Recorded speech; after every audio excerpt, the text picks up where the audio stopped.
അപ്പോൾ ഇന്ന് ഞാൻ വന്നിട്ടുള്ളത് കൂന്തൽ കറി വയ്ക്കുന്ന വീഡിയോയുമായിട്ടാണ് കേട്ടോ. അപ്പോൾ ഒരു റോസ്റ്റ് പോലത്തെ കറിയാണ് വയ്ക്കുന്നത്. അപ്പം അതിന് വേണ്ടിയിട്ട് ഞാനൊരു മൺകല അടുപ്പത്ത് വെച്ചിട്ടുണ്ട്.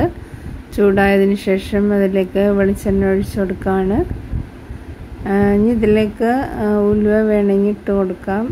അപ്പം ഞാൻ ഇട്ട് കൊടുക്കണമെന്നില്ല, സവാള ഇട്ട് കൊടുക്കുകയാണ്. അപ്പം അത് ചെറുതായ രീതിയിലൊന്ന് വാട്ടിയെടുക്കണുള്ളൂ കേട്ടോ. നല്ല ഫ്രൈ പോലെ ആക്കണില്ല, പെട്ടെന്ന് ഒരു റോസ്റ്റ് പോലത്തെ കറിയാണ് ശരിയാക്കണത്. അപ്പം നന്നായിട്ട് ഫ്രൈ ചെയ്തെടുക്കണില്ല, ചെറിയൊരു ചാറോട് കൂടിയ റോസ്റ്റാണ് കേട്ടോ റെഡിയാക്കണത്. ഇനി പെട്ടെന്ന് വാടി കിട്ടാൻ വേണ്ടിയിട്ട് കുറച്ച് ഉപ്പിട്ട് കൊടുക്കണ്ട്. എന്നിട്ട് നന്നായിട്ടൊന്ന് മിക്സ് ചെയ്ത് കൊടുക്കുക. അപ്പോൾ ചെറുതായിട്ടൊന്ന് വാടി വരുന്നത് വരെ കുറച്ച് നേരം വയ്ക്കുക. അപ്പോൾ ചെറുതായിട്ടൊക്കെ വാടി വന്നിട്ടുണ്ട്. ഇതിലേക്ക് നമ്മൾ എരിവിനാവശ്യമായ മുളക് പൊടി, മഞ്ഞൾപ്പൊടി ഇട്ട് കൊടുക്കുക.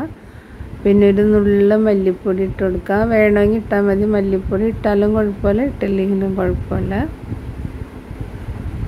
എന്നിട്ട് ഇതെല്ലാം ഇട്ട് നന്നായിട്ടൊന്ന് മിക്സ് ചെയ്തതിന് ശേഷം ഇഞ്ചി, പച്ചമുളക്, തക്കാളി അരിഞ്ഞത്, വേപ്പിലൊക്കെ ഇട്ട് കൊടുത്തിട്ട് നന്നായിട്ടൊന്ന് വാട്ടിയെടുക്കാം കേട്ടോ.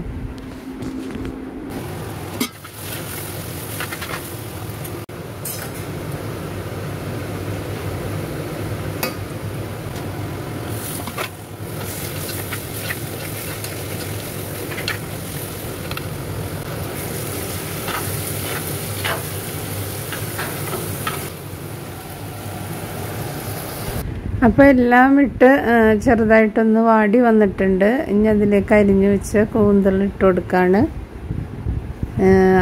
അതിലേക്ക് കുടംപുളി വെള്ളത്തിൽ കുതിർത്താനിട്ടുണ്ട്, ആ വെള്ളം ഒഴിച്ചു കൊടുക്കുകയാണ്.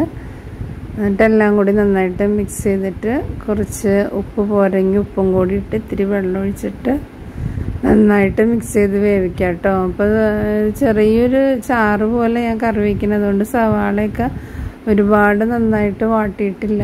ഇനി നമുക്ക് നല്ല വരട്ടിയ രീതിയിൽ എടുക്കണമെങ്കിൽ സവാളയൊക്കെ നന്നായിട്ട് ഒന്നും കൂടി വാട്ടണം കേട്ടോ. അപ്പോൾ ഇത് അപ്പത്തിന് വേണ്ടിയിട്ടുള്ള ഒരു കറിയായിട്ടാണ് ഞാൻ ഉണ്ടാക്കുന്നത്. അതുകൊണ്ട് കുറച്ച് ചാറ് പോലെയാണ് കേട്ടോ വയ്ക്കുന്നത്. അപ്പോൾ വെള്ളം ഒഴിച്ച് കൊടുത്തിട്ടുണ്ട്. ഇനി തിളച്ച് കഴിയുമ്പോൾ ചെറിയ തീയിലിട്ട് വേവിക്കുക.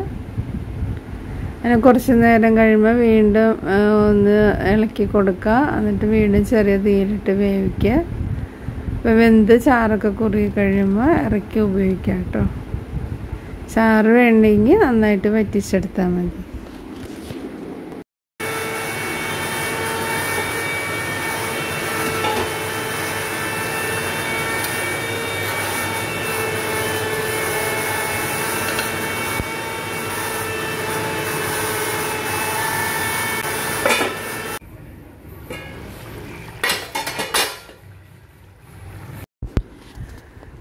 അപ്പോൾ കറിയൊക്കെ നന്നായിട്ട് തിളച്ച് ഒരുവിധം വെന്ത് വന്നിട്ടുണ്ട്. അപ്പോൾ ഞാൻ അതിലുള്ള തക്കാളിയൊക്കെ ഒന്ന് ഉടച്ച് കൊടുക്കുകയാണ്, കുറച്ചും കൂടി ഗ്രേവി ഇട്ടാൻ വേണ്ടിയിട്ട്.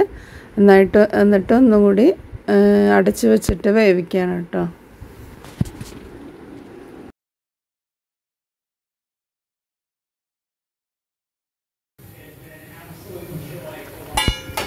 അപ്പോൾ കറിയൊക്കെ നന്നായിട്ട് റെഡിയായിട്ട് വന്നിട്ടുണ്ട്. അപ്പോൾ ഞാൻ കുറച്ച് ഗ്രേവിയോട് കൂടിയ കറിയിട്ടാണ് വെച്ചത്. ഇനി ഇത്രയും ചാറ് വേണ്ടെങ്കിൽ ഒന്നും കൂടി ചാറൊക്കെ വറ്റിച്ചെടുത്താൽ മതി കേട്ടോ. അപ്പം നല്ല റോസ്റ്റ് പോലെ കിട്ടും.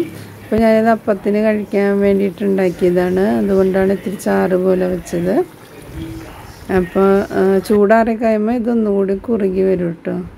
അപ്പോൾ വീഡിയോ ഇഷ്ടമായെങ്കിൽ സബ്സ്ക്രൈബ് ചെയ്യുക, ലൈക്ക് ചെയ്യുക, ഷെയർ ചെയ്യുക, കമൻറ്റ് ചെയ്യുക.